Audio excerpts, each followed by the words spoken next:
from Georgia Southern University. Georgia Southern is physically situated in the original ancestral homelands of the Muskogee. We pay tribute to the Muskogee peoples, past, present, and future, and their continuing presence in the homeland and throughout their historic diaspora. As the co-chair of the Student Affairs Leadership Focus Area Network, our FAN, with the Association of Leadership Educators, I want to welcome you all to today's session. ALE's mission is to strengthen and sustain the expertise of professional leadership educators, and to help us fulfill that mission, our FAN has planned a series of sessions like the one you're here for today throughout the year to strengthen the bridge between leadership and practice. Today's session, Strengths So White, is presented by Lauren Irwin and Dr. Nick Tapia-Fuselier. Lauren Irwin is a PhD student in the University of Iowa's Higher Education and Student Affairs program, and a research assistant with the Center for Research on Undergraduate Education. In addition, Lauren is a member of ACPA's Next Gen Institute planning team. Lauren completed her bachelor's at UCLA and earned a master's in Student Affairs Administration at Michigan State University. Prior to pursuing her PhD, Lauren created and ran a campus-wide leadership education program and taught intergroup dialogue, at California Polytechnic State University in San Luis Obispo. Lauren's career with her work focused on facilitating meaningful personal, team, and organizational leadership development has a focus on social justice. Lauren continues to work within and study higher education because she believes in the power and value of higher education for college students, their learning, growth, and development. Lauren's research uses critical theories of race and whiteness to study how inequities are perpetrated on college campuses. And Lauren is a proud cat mom who loves hiking and wine tasting. Dr. Nick Tapia-Fuselier serves as an assistant professor of student affairs and higher education in the Department of Leadership, Research, and Foundations. Prior to his current role as a faculty member, Nick worked as a student affairs professional in a variety of functional areas, including first-year experience, college access, and student success programs, leadership development, service learning, and community engagement. Using qualitative methods of inquiry, Nick's primary research area investigates the ways in which colleges and universities build capacity to serve, support, and advocate for undocumented students. His other research interests include critical perspectives on leadership education and the utility of critical whiteness studies as a framework to complicate common educational practices in order to imagine more equitable, racially just approaches. Nick currently serves on the governing board of ACPA College Student Educators International as the Assembly Coordinator for Communities of Practice. I want to thank them both for joining us today, and I will turn it over to them. All right. Good morning, everyone, or I guess good afternoon, everyone. It's so good to be here. John, thank you so much for inviting Lauren and I to chat with you all today. Bear with me, I'm going to share my screen so that way you can see the slides. Lauren's also included a link to these slides in the chat. Here we go. All right. This looking right? Can we see slides? It looks good. Okay, great. Yeah, so thank you for the introduction, John. So today, Lauren and I are excited to chat with you all about sort of this paper that we wrote, but also the larger concept of Strengths So White. When we're talking about strengths, hopefully you know this, but when we're talking about strengths, we're talking about Strengths Quest or Gallup strengths. Sort of a heads up as we move through the presentation is we might use the language of strengths, just strengths by itself to broadly speak about Strengths Quest or Gallup strengths or CliftonStrengths, whatever language you all might be using on your campuses. Full disclosure, I was sort of socialized into this using the language of Strengths Quest back in the day. And so my default is Strengths Quest, but I work hard to keep up with the current language. So just know that we're talking about the same thing. It is not meant to confuse you. It is, more a product of how we were kind of socialized into this area. John gave us some introductions, but we'll just kind of reiterate a little bit. Again, Nick Tapia-Fuselier, he, him, his pronouns. I'm an assistant professor in the Department of Leadership Research and Foundations at UCCS, the University of Colorado in Colorado Springs, which is situated on the ancestral homelands of the Ute, the Cheyenne, and the Arapaho nations. We honor these peoples, past, present, and futures. And you learned a little bit about my research interests, so I won't repeat all of that. Lauren, would you like to introduce yourself? Hi, everyone. I'm really glad to be here with you all today. My name is Lauren Irwin, and I use she, her pronouns. I'm a PhD student in higher education and student affairs at the University of Iowa. My cat, who is featured in the photo of me, will probably also make an appearance. She's napping now, but inevitably she pops on in.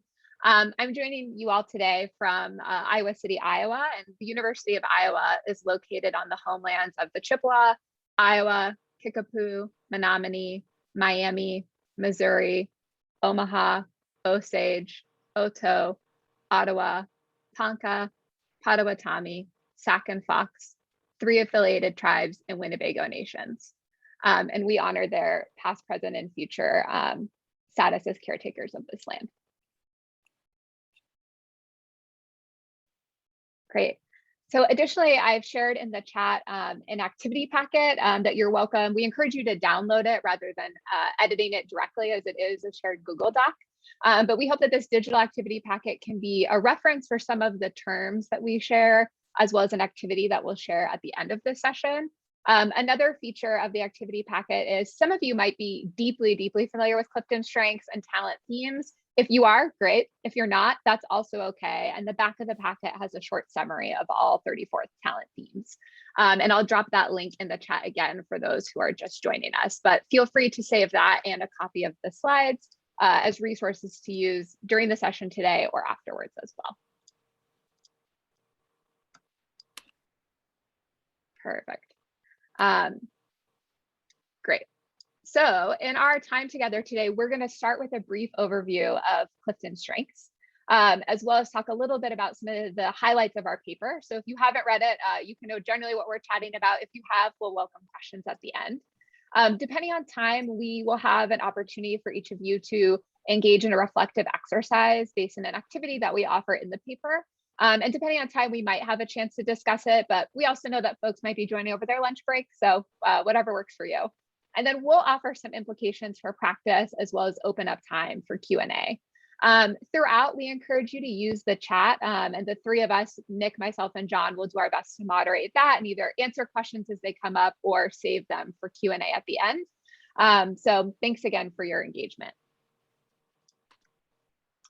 Okay, so recognizing that folks might have varying degrees of familiarity with CliftonStrengths or Strengths Quest, we wanted to give a very, very quick, very, very high level of what we mean when we're talking about StrengthsFinder, CliftonStrengths, or Strengths Quest, just so we can kind of be on the same page. So we're going to start with that really briefly. Great. So for those of you who are familiar, you might know very deeply kind of the origin story of CliftonStrengths or Strengths Quest. The work that Gallup offers today that constitutes CliftonStrengths is based on the work of Donald Clifton and some of his early research beginning in the 1990s. He is a psychologist by training and kind of helped foster and build foundations of what we call today as positive psychology. And so his initial work that stemmed kind of thinking about Strengths Quest was examining folks who were participating in a speed reading program. And what he found is that folks who participated in that program generally entered in kind of 2 different buckets. Folks who came in as above average readers, right? So they were really fast readers, and those who came in at kind of average or below average reading status. And so after going through this intervention, he saw that both groups of folks saw improvement in their speed reading abilities as a result of this intervention, right? Great, it works, people see improvement. But what he noticed and was really surprised by is that the folks who came in as above average readers saw exponentially greater growth or improvement in their speed reading abilities. And so this led him to think, you know, if we invested our time in areas where we're already talented or already have areas of strength, we see much greater potential to capitalize on those talents and strengths rather than investing tons of time in things that maybe we're terrible at only to get to mediocrity. This is not saying that we should ignore our weaknesses or pretend that there aren't things we need to improve on, but in taking a positive psychology approach is thinking about how we can capitalize on those naturally occurring talents. So what we have today is this research and the accompanying assessment is now owned and kind of distributed through Gallup. And many of you might be familiar with or even administer the StrengthsFinder assessment on your campuses or with your colleagues. And this is an assessment that is designed to measure the presence of all 34 talent themes that Clifton's research and this CliftonStrengths has identified. The reality is that each of us have talent across all 34 themes, but kind of the strength or natural ability of these talents varies for each of us. And so this assessment is designed to help us identify, our top 5, or if your organization has much more money, maybe your top 10 or your top 34, depending on the report that you or your organization can afford. And the idea is that the ways that these talents manifest for each of us is very unique, right? So my top 5, even if there are other folks in the room that have achiever or learner or discipline, my order of my top 5 is fairly unique, right? 1 in 33.39 million. Which is a really exciting and really empowering message with our students, right? Your talents are unique, thinking about how we can capitalize on those and invest in those in their time as students, in their time as future employees, as student leaders, is something that I think many of us are probably familiar with and is a great tool for many of us. And so I know when I used to teach Strengths Quest education, kind of the useful formula that I often offered is this notion of talent times investment equals strength. Or by identifying our talents and investing in those through practice, through reflection, through kind of cultivation, we can see those manifest as strengths in various domains of our lives. And so this is kind of some of the very high level takeaways of what CliftonStrengths offers. I think as Nick and I continue to work with this, an important caveat that we want to offer that is kind of what sparked some of our curiosity and wonderings that led to this paper is some additional research by John Dugan and others who have dug really deeply into the validity and reliability results or the statistics of this assessment to see that the reliability and validity of this tool is not necessarily static or reliable across all identity groups, but that particularly there are noticeable differences for white folks and folks of color who take this assessment, right? And so like any survey or tool, it is imperfect. And we hope to kind of attend and bring those imperfections front of mind as we think about how to engage with CliftonStrengths. I just want to add to, like Lauren mentioned, I think this kind of overview for many of you, you might be like, oh yeah, I give this overview once a week to students. And then for others, this might be newer to you, but it'd be great if you all can share in the chat, are you using strengths on your campus and what areas, right? Is it as a part of career services, as a part of your leadership development programs, your residential life curriculums? Be great for us to, as we kind of move forward, to know how it's used in your campus context. All right. I'm kind of reading some of these. Okay, so like in a leadership and community service office, career services, this is great. Supervising students, it's great. A lot of leadership development. Personal leadership in the university class, yeah, great. Great. We see some campuses where it might be really spread out, right? You are a quote unquote strengths campus. Otherwise, maybe your department's really invested in this. So we can kind of see how, strengths is really evident. It's really pervasive across college and university campuses. I believe it's over 600 colleges use strengths in some way. And so, that kind of, widespread use also kind of was another part of Lauren and I saying, wow, okay, there must be some effectiveness, but the critiques really need to be big too, because we know this tool is used on many different campuses. So it's important, I think, to pay attention to the tools that we most commonly use and start asking some maybe tough, uncomfortable questions about those tools. But more importantly, or as importantly, imagining some new, better, more equitable futures for those tools. So that's kind of what we hope to do in our paper and hope to kind of chat about today. All right, let's move to, okay, yes. So now we're going to talk a little bit about our paper. And some of you may have read this, but we recognize that many of you may not have, so that is totally okay. I just want to share one kind of thing about the paper that's not about the content, but about the process of everything and what's kind of come after, just because I think it's It's been really shocking for Lauren and I, to put it frankly. But the paper as of now has over 7,000 downloads on the journal's website. It's the most downloaded article in the journal's history, or at least as of to date, which is very exciting. But here's what I mostly want to share is that for those of you who are sort of in faculty roles or even faculty adjacent roles or scholar practitioner with scholar practitioner identities, this journal or this article was published in an open access journal. And Lauren and I didn't do that accidentally, right? We wanted to make sure that this had an impact on the ground, that practitioners could easily get their hands on this papers. What we didn't expect is that folks outside of student affairs, folks outside of higher education, folks outside of leadership education really have found this paper and chatted with Lauren and I about some of the significant concepts. I think the most random for us, but what was very exciting was I got an email from the Oregon Water Services, who was planning on using strengths for some of their team development, but had some curiosities, particularly some critical curiosities about strengths. And so we had a lovely email exchange. So I share that sort of as context as the paper has grown, right? It was published in 2019. It's just had such a life that I think it's important to lift that up. But let's talk about some of the concepts. So first, we just kind of want to ground ourselves in the ways in which Lauren and I showed up to writing this paper, right? Our positionality, both to whiteness and to this sort of area of inquiry, if you will.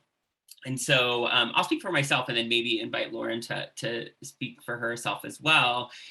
So you know, it's important that we both name that we are white, right? And we, our whiteness and proximity to white dominance and internalized white dominance was important for us to grapple with, to name explicitly, and to ask ourselves some difficult questions, right? So there's a sort of a racial positionality that we wanted to really put front and center as we engage in the process of writing the piece, but also as we engage in sort of the life of the article afterwards. But otherwise, I want to share kind of how we even came to this topic, how we came to write this. And it was because both Lauren and I, in our different capacities, different campuses, we were connected through ACPA, the Graduate Students and New Professionals Community of Practice, to be specific. And we were both using strengths, as many other student affairs practitioners, right? And we were using them, using Strengths Quest or CliftonStrengths in a variety of capacities. So for me, I was using when I reached out to Lauren and when the paper first started, I was using strengths. I was coordinating a college access program, and it served high achieving students from low SES backgrounds, and in part, you know, of kind of giving some grant funding and some sort of retention efforts. We also crafted and designed a leadership development series. It's like an 8-week long workshop, right? We all know those, you know, those kinds of series, right? And so what I found was, and this is, you know, I designed it, right? So I didn't inherit it. These are me complicating my design. I found that in the first couple of weeks, we really focused on equity and justice concepts. We focused on identity and social identities and how those sort of serve as mechanisms that shape our lived experiences. And then once that was done, that was sort of a bucket. And then we did strengths. And it was as if we didn't have any of those week 1, week 2, week 3 conversations about identity, right? We treated strengths as this really universal tool that must be accurate and applicable to everyone in the room in the same ways, right? And this was a product of the way that I was trained to use strengths, right? The way that many of us are probably trained to use strengths. And when students had questions or curiosities or gave pushback around strengths, I didn't really know how to handle that. I didn't really understand the importance of letting students kind of grapple and ask hard questions about these things. And so I started thinking more deeply about that and wondering how I might put how we, sort of the proverbial we as a field, might better put into conversation equity, identity, justice, put that conversation into conversation with strengths. And what would that mean? And so Lauren and I got connected and we became thought partners on this and had a lot of great reflective discussion because she was sort of kind of encountering or had some curiosities about the same thing. Lauren, do you want to kind of share how you showed up to those earlier conversations? Yeah, I think that encapsulates it really well. I think, in short, similar to Nick, right, was working in a leadership program where equity and social justice and considerations of power were threaded throughout. And then it kind of felt like we got to strengths and didn't really know how or what to do, and had a number of very thoughtful graduate assistants, colleagues, and undergraduate students kind of push back and really challenge, like, you know, this strength for me, being a woman of color, embodying that, is evaluated and perceived differently than like you doing that as a white woman, right? Like, even if we have the same talent themes. And so questions and kind of wonderings from students that I felt really unprepared to have like a strengths answer for, led me to kind of continued reflection, and then felt so excited to go to the Leadership Educators Institute. I think it was in 2016, right before John Dugan's Critical Perspectives textbook, and then the accompanying facilitator's guide with Natasha Turman and Amy Barnes, that helped kind of answer and plant some of these seeds, was really kind of an instigator for this work with Nick. Yes, and I should mention too, an important part was I went to, around the same time, I think it was 2017 maybe, I went to the National Leadership Symposium, in which John Dugan was a faculty member. And it was, yeah, I think his work and his collaborators' work really opened up and gave me some language to put my curiosities into form, right? And so you'll see that Dugan's work is clearly very important to Lauren and I, and we really lean on it for this paper and for the work that we continue to do today. So when Lauren and I started kind of writing the paper and imagining the paper, we turned to some of the earlier, sort of the original texts published by Gallup around strengths. And I'll just read this quote to you as it stood out to us. And if you've read our paper, we lead off, we start the paper with this quote. So this is in a 2006 publication. So it may, I have not seen an updated textbook, but it is from the 26 publication. And it says, "We wonder about what would happen to ethnic and cultural divisions if everyone first knew each other in terms of their talents and strengths. We admit we don't know the answers, but we are sure that the differences would be substantial, and we believe that they would be overwhelmingly positive." Let me just pause there. I think this should give us great pause, right? We should be concerned about posing sort of ethnic and cultural erasure as an option, period. And I think once Lauren and I were in these reflective conversations, when we returned to this quote, it really gave us, we had a lot of concern around this, right? And it speaks to the ways in which CliftonStrengths purports to be this universal tool that no matter what ethnic background or what cultural background or what context one might be situated in, that strengths is the answer, that it will minimize our differences, and it would be, quote, overwhelmingly positive, right? But that's not reality. Right? We are embodied. We have racial and ethnic and cultural identities. We have social identities. We don't exist in a vacuum, right? We exist within particular contexts, within a larger sociopolitical context, right? There's history attached to all of this. And so we really paused and asked, we wanted to complicate this quote and complicate this notion, but also explicitly push back against it. Because again, at best, perhaps this is sort of just like a fantastical, idealized future, but at worst, this is a posing of ethnic and culture erasure in the name of strengths that I think should make all of us a bit uncomfortable. So we lead off the paper with this quote, but then we move pretty quickly into our theoretical, or actual, not our conceptual framework. That Lauren's about to talk about that. We lean into the tools that we engaged our conceptual framework in, which are, if you're familiar with John Dugan's work, will be no surprise to you, these ideas of deconstruction and reconstruction. So what we wanted to do is really try to squarely look at strengths-based education, Strengths Quest, CliftonStrengths, and apply these tools of deconstruction and reconstruction to it. So for us to be able to do that, we had to kind of lean into Dugin's idea of letting go of theoretical certainty, right? I think particularly, I'll speak for myself, when I was trained by Gallup to be a sort of a strengths coach or a trainer to do strengths quest education, there was no letting go of certainty. It was, this is certain. This is the tool. This is how it works. This is how it should be applied. And we have answers to questions if people have them.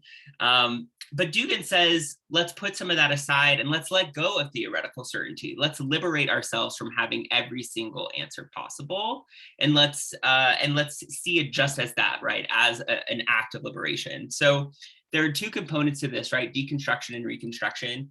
Deconstruction is really about pulling a tool, a theory, a program, a policy, whatever it might be, pulling it apart, right? And that it requires us to acknowledge and challenge false binaries or normative assumptions about the particular tool in order to develop more complex understandings of the tools, of the theories, of the programs, whatever it might be. But then what's really important, and I want to just make sure I'm putting an exclamation point on this, is that deconstruction has to be coupled with reconstruction, right? The act of critique, of deconstruction, cannot exist alone. It has to, Dugin would argue that it has to be paired with reconstruction, which really situates critique as a part of imagining new possibilities. And so that's precisely what we were trying to do. We were trying to, and we continue to, think about how we can pull apart Strengths Quest, right? Critique it, challenge false binaries that are laid within it, right? Normative assumptions that are laid within it, not as the act in and of itself, but in order to imagine a new possibility for strengths-based education, right? Imagine more equitable, more racially just possibilities for strengths-based leadership education. I won't go into the different, so what I will say is within deconstruction and reconstruction, Dugin offers 4 tools. Those tools for deconstruction are ideological critique, commodification, willful blindness, and flow of power. And the reconstruction tools are around disrupting normativity, attending to power, cultivating agency, and building interest convergence.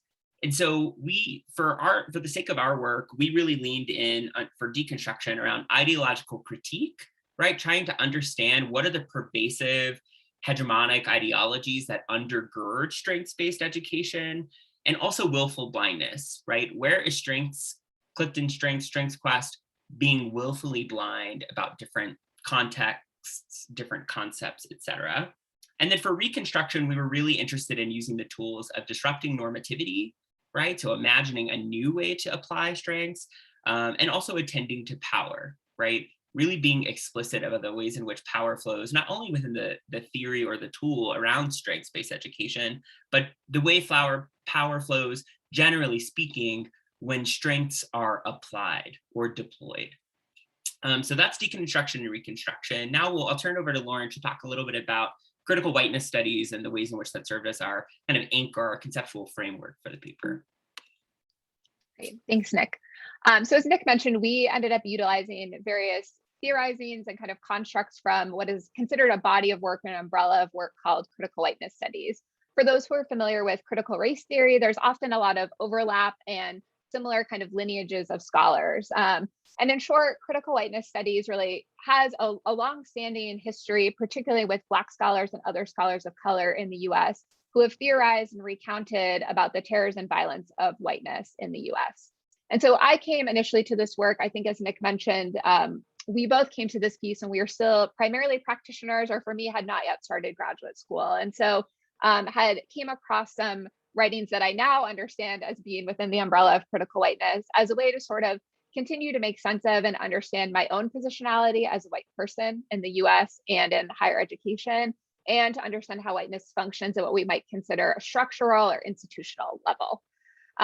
When we are talking about whiteness here, Nick and I are mostly talking about whiteness beyond just white people or whiteness as a racial identity. We both recognize that some of what we will talk about might be replicated by white folks, but is also kind of baked into some of our assumptions of tools and practices of many higher education institutions. And there are a number of scholars within critical race theory and critical whiteness who trace many different ways that whiteness is embedded in higher education.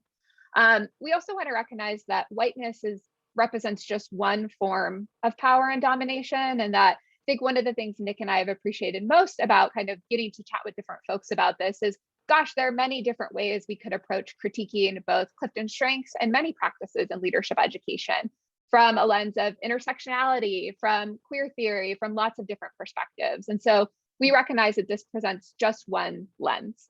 I also want to share part of what we include in the activity packet is a couple more academic-y definitions of ways to think about whiteness, if that's exciting or useful to you, particularly differentiating how we might think about whiteness as an identity or a location of structural privilege for those who are deemed or perceived as white, versus whiteness as discourse or patterns of communication, or whiteness as ideology or forms of kind of beliefs that are baked into our practices and oftentimes normalized in society, or whiteness as it operates kind of at a structural or institutional level. So we offer those as kind of different framings to think about whiteness. Additionally, then there are a number of different useful theoretical constructs that fall kind of under the umbrella of critical whiteness studies from a large array of scholars. Several of which we feature in our paper as kind of lenses or frameworks to think about how we might challenge or consider our use of CliftonStrengths. I'm going to highlight the few that we engage in the paper most directly, but if folks want to ask questions in the chat about where they could read more about some of these, I'm happy to share. I think the beauty and challenge of being a grad student is, constantly being inundated with a fire hose of really incredible theorizing and literature. So always happy to pass that along. I think the first thing that Nick and I noticed in our thinking about strengths was notions of color evasiveness, or what Benia Silva termed color blindness, or patterns of communication often used by white people, but not always exclusively, but often, that seek to evade acknowledging the realities of race or racism, right? So thinking about how we can attribute racism or racial inequities to anything but race, right? Oh, it just so happens to be that way. It's not the result of racism. It just so happens, right? That seeks to ignore or minimize the realities of race. And so we wondered, by positioning strengths as universal, by not baking in considerations of positionality and racial identity, in what ways are we evading kind of or perpetuating color evasive frameworks that then position whiteness as normal or universal? Which then leads us into notions of normalization, or what some might call white normativity.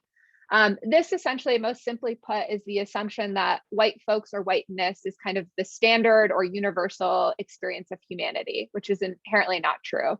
But much of our higher education institutions is rooted in foundations of white normativity, right? For a long time, predominantly white men or only white men attended, worked at, taught at, created our institutions of higher ed. And so we have to think about how kind of the structures and practices that we use, including in strengths, might presume, even if it's unintentionally, whiteness or white folks as those taking the tool. If our sample is predominantly featuring white folks and we say that this tool is reliable and valid, and then suddenly we later realize that might not be the case for folks of color, that is likely kind of hinting at some realities of white normativity. Notions of ignorance or racial ignorance is similarly related to color evasiveness, but in a recognition that white folks are often socialized to be ignorant willfully or actively to the realities of racism, and in ways that are perpetuated by normalization or color evasiveness. And so by also thinking about how we evade engaging with realities of racism and sexism, how we might be furthering kind of ignorance to power in our strengths quest or leadership education. Solipsism is kind of the notion that our perspective is the only one that can be known, or perhaps represents like a capital T truth, right? So how I engage with strengths, how I understand strengths, how I engage with our college campus is all that I can possibly know, and therefore it must be capital T true, rather than situating and recognizing that my positionality and standpoint is inherently partial and incomplete. And thus there's space for folks to have different experiences or lived experiences with their talent, themes, and strengths that might also validate them, or they might seek to challenge and push back. And so kind of challenging the universality of strengths by recognizing and making space for students or the colleagues that we work with to see strengths as just one lens, and our experience with strengths as kind of not the single truth of our lives. Additionally, other concepts that we found really useful in thinking about from critical whiteness studies, and whiteness as property is also used widely in critical race theory, helped us think about kind of larger environments within that leadership education and CliftonStrengths is situated within. Whiteness as property specifically traces the foundation of property rights and citizenship to being deemed white and the creation of white racial identity in the US. And thinking about how for a long time access to the right to vote, to property ownership, to higher education was long restricted to those who were deemed white, and how those legacies still play out on campus today. And then some writing from Nolan Cabrera and colleagues talks about how through things that seek to evade race or minimize the realities of racism, these things preserve racial comfort, particularly for white students, or allow them to avoid kind of the dissonance that might come with recognizing that racism is real or having to consider that, which does not do any of our students a service, right? It allows them to what they refer a state of racial arrested development. And so this is kind of our very theoretical or more academic language, but I think hopefully we can see some similarities across these constructs of evading, considering, or engaging with race, assuming or presuming that white folks are kind of the standard or universal experience, and then thinking about how those things are replicated within the tools that we use, perhaps within our programs and at our institutions as well.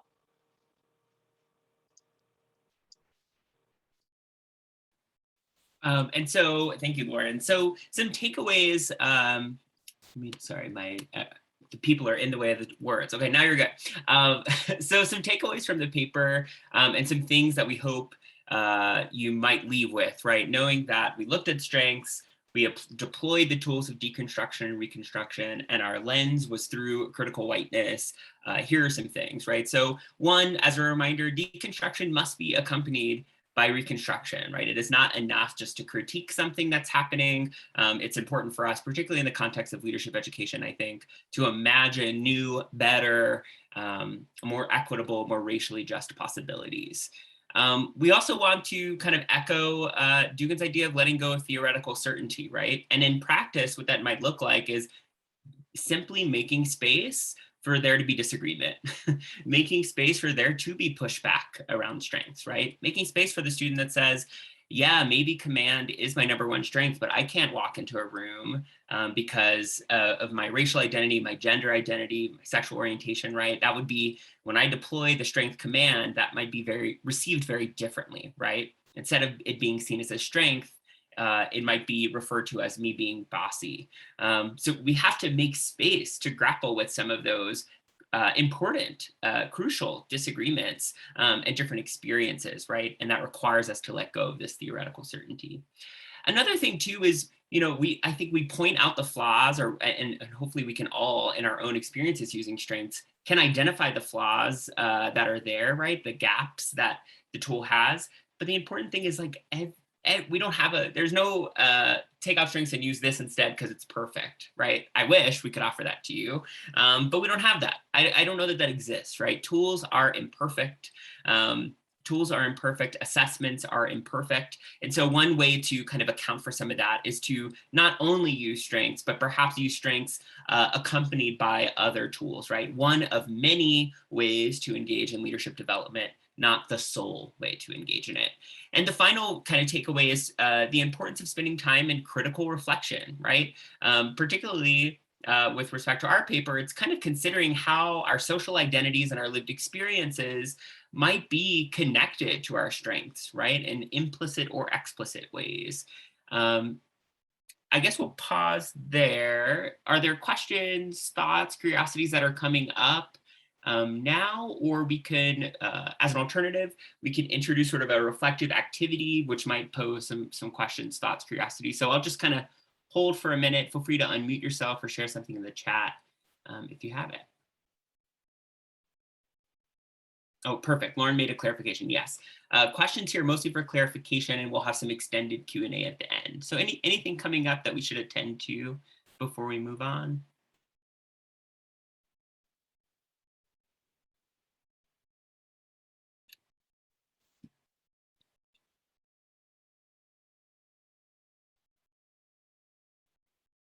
Okay. All right, well, we'll move on. And like Lauren mentioned, we'll have some extended Q&A at the end. I can't remember, Lauren, are you leading this or am I leading this? I think you started off and then I'll add. Does that work? Perfect. And I just included a link to the activity packet again for folks who might have come late, that this is included there. Excellent.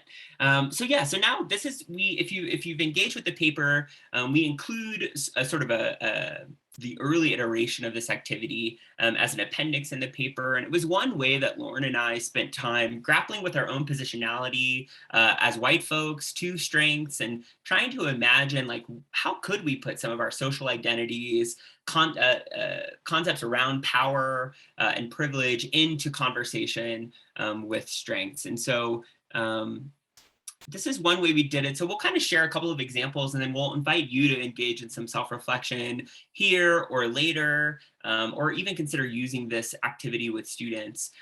So for instance, one of my top five strengths is self-assurance, right? And the messages that CliftonStrengths gives to me about self-assurance is that I have a confidence in the ability to manage my own life, right? There's this inner compass that my decisions are right. And therefore I can sort of move through the world with that kind of confidence and inner compass. And I wonder, right, when we kind of sit back and reflect, how might that be connected to my own whiteness, me being a man, right? These strengths are, the self-assurance is not just it doesn't exist in a vacuum, right? Rather, it is embodied with me and everything else that comes along with me, including my racial and gender identities. And so in what ways might my whiteness have reaffirmed the fact that my inner compass, I believe my inner compass is right? That I am confident that I can manage my own life, that I'm making the right decisions, right? How might that be tied to masculinity or me identifying as a man? And you can see another example here around input, right? I need to collect and archive information, accumulate information and ideas, right? This particularly feels salient to me as a strength, but I wonder how this was sort of affirmed early on in my upbringing, right? As being a white kid in school who was tapped to be in the gifted and talented program, right? How might my middle class background be showing up with respect to this strength? I'll pass it over to Lauren. Great, thanks, Nick. I'm sharing in the chat, I think a common question that we sometimes get with this activity is whether or not this activity is intended only to think about your dominant or privileged identities. And we highlighted mostly some of our privileged ones, but have had folks share really powerful reflections about some of their minoritized or marginalized identities as well. And also to clarify that the goal of this activity is not, we're not trying to say that all white folks are like this and all folks of color are like this, or based on gender or sexual orientation, but rather to think about kind of some of the larger themes and how those might manifest, maybe push back on our notions of talent. I'll offer really briefly, two of my top five are discipline and focus, which for me are really closely linked. And I think about these a lot when I'm at work or now, especially as a graduate student, but thinking about how together discipline and focus, I can be really highly internally motivated, be really energized when I'm kind of in the zone. And sometimes that kind of leads me to be, really, really focused on what I'm working on. And I'm thinking about experiences when I was a practitioner. My office was made of glass. And so it was very easy for folks to kind of startle me when they would come in. And sometimes it would be really startling. And I occasionally receive feedback from folks of like, oh, maybe you weren't actually as welcoming as I thought you were going to be, because I was kind of startled or pulled out of this like deep moment of focus. And so sitting with tensions of both the ways in which kind of whiteness and capitalism in the US often reward and reify like productivity and notions of like working hard is the only way to be successful, and how my own femininity and gender identity also sometimes presume folks to think that I would immediately be able to drop everything and be super warm and welcoming and like, I don't know, pour them a cup of coffee, rather than recognizing that I'm also potentially was allowed to have boundaries and be focused on stuff, and folks could ask consent to chat with me. And so thinking about those two both like enabled my discipline and focus, and at times also led that to not be always received warmly in workplaces as well. Perfect. So I think Nick, do you want to introduce the activity or do you want me to? You can go for it. Okay.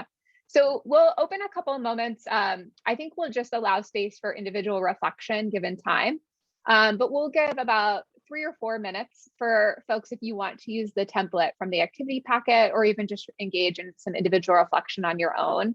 To maybe think about 1 or maybe 2 of your talent themes and some of the messages that you've received about those talent themes.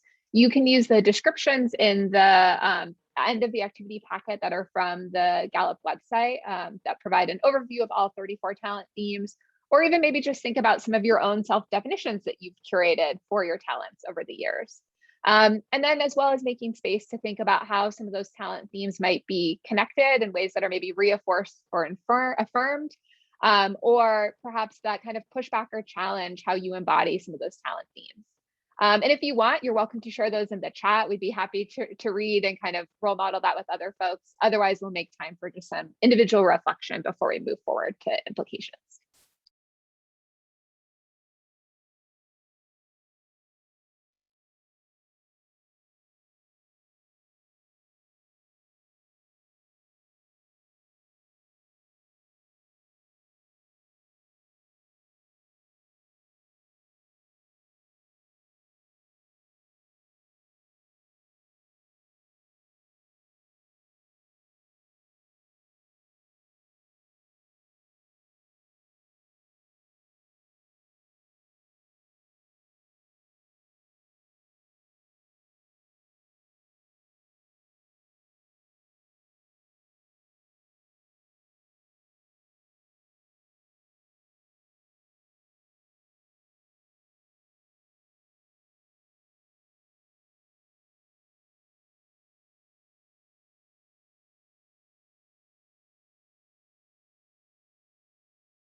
Okay.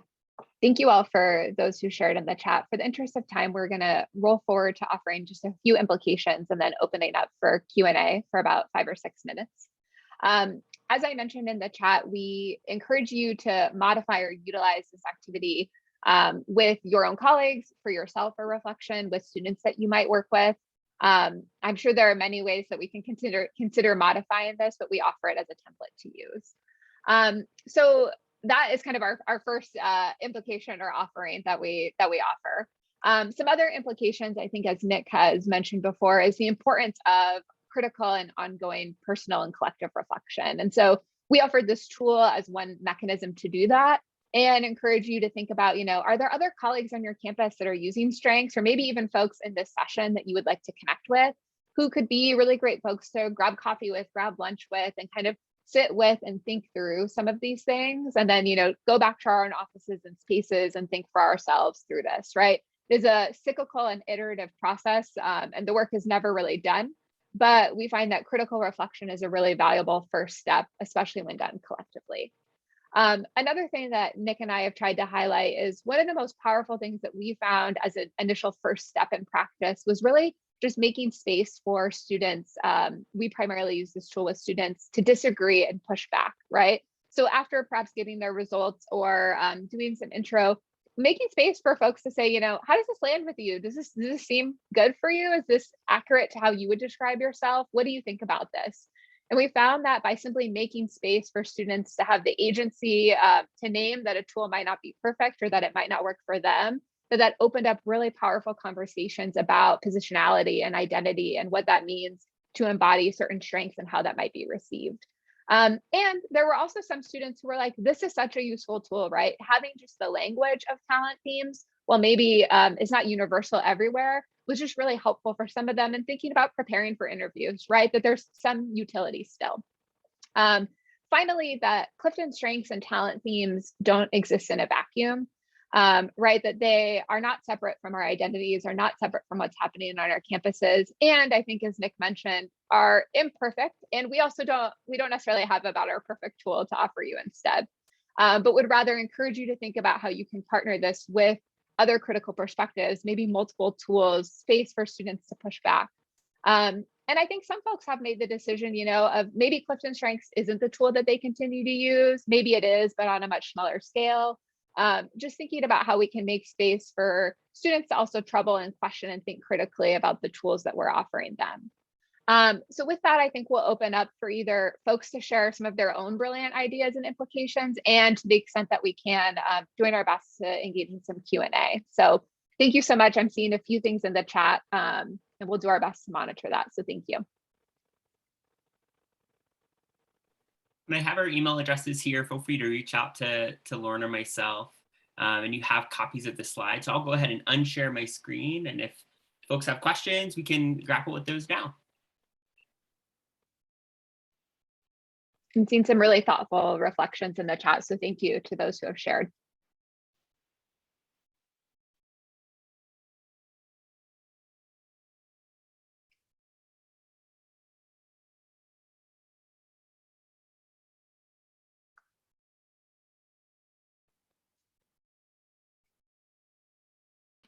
Yeah, I see Joshua has his Zoom hand up. Yes, hi. Sorry, I didn't unmute myself. I'm kind of just curious. I really like what you've got here, and I liked reading the article. And I was just thinking about, in practice, the way that it's currently in our curriculum, especially in our Principles of Foundation course, which is the first course for our Leadership Studies minor, and where I think we use strengths the most. We also use emotionally intelligent leadership, inventory, and like the Myers-Briggs type thing. And so we use a couple of these things. But it ends up being very much like 1 week per topic. And I wonder how you might work into the kinds of pre-work that needs to happen before you have a critical conversation like this, especially on a predominantly white institution, where we have students, I think, who come from a variety of backgrounds, some very well equipped to have this kinds of discussion, and others coming from like rural North Carolina that are not ready to have this at all. So I'm just kind of wondering what kind of pre-work you do with students. Thank you. Yeah, I really appreciate that question, and I'm sure Nick and others will have thoughts as well.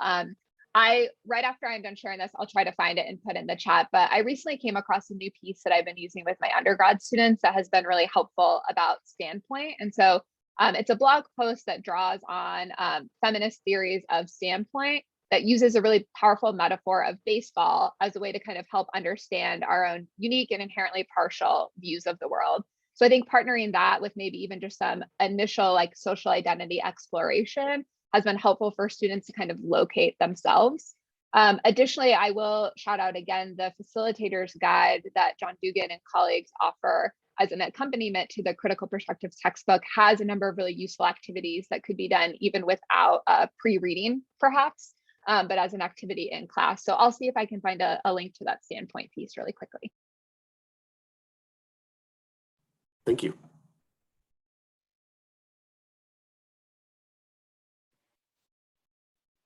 I'm seeing some great questions in the chats and some interesting curiosities, one of which being, folks who might push back, practitioners, leadership educators who've used strengths for many years and see a lot of value in that. What we offer is similar to what we've offered here. I think we cannot engage with any tool, strengths aside, we cannot engage with any tool as if it is the end all be all, as if it is perfect, as if it is applicable to all people, all the time, in all contexts, right? So I think that's the safest kind of way to gain some ground, is just to acknowledge that like tools are imperfect. They're made by imperfect people, they're deployed and utilized by imperfect people, and that's just kind of part of it. And the second thing is even if there is a deep commitment to strengths, and now there really is for some campuses, right? If you're a designated strengths campus, now there are things that you have committed to do. And that is, I think that's okay. I think what we would offer is, like we said earlier, hopefully we're not, knowing that tools are imperfect, we're not just relying on one. We're relying on a number of tools, a number of theories, a number of ways of engaging around leadership education. Yeah, so that's what I would offer. And Lauren, I don't know if you have some other thoughts around that of how we've kind of navigated critique or pushback. I think mostly I've just tried to hear where folks are coming from and like kind of lean into some curiosity perhaps of like, what about it do you like? Are there things that you like about it that we could still accomplish in other means or by using strengths plus other things? Or, is us challenging it actually moving away from the outcomes that we desire? Or is it perhaps validating students, especially minoritized students, and facilitating critical thinking as well? But yeah, it's not always an easy conversation.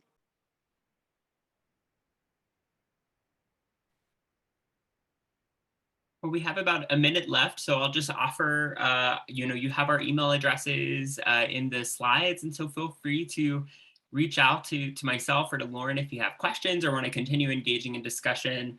I just want to say thanks again on behalf of Lauren and I, thanks to John, and thanks to the ALE Student Affairs Fan for inviting us to come in.